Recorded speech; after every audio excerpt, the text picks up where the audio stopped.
Welcome to Discord. Today, we'll learn how to copy your profile link. Let's dive in. First, log into your Discord account. Use your desktop or mobile app for easy access. Now, click on your profile picture at the bottom left. This opens up your profile.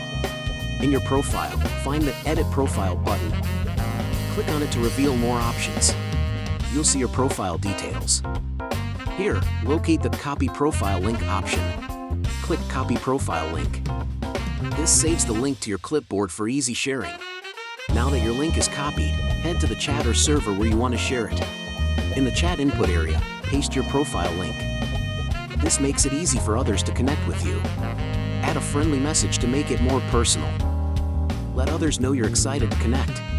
Hit send. Your profile link is now shared with your friends and the community.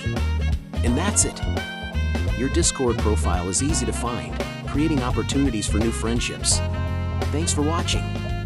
Don't forget to like and subscribe for more Discord tips.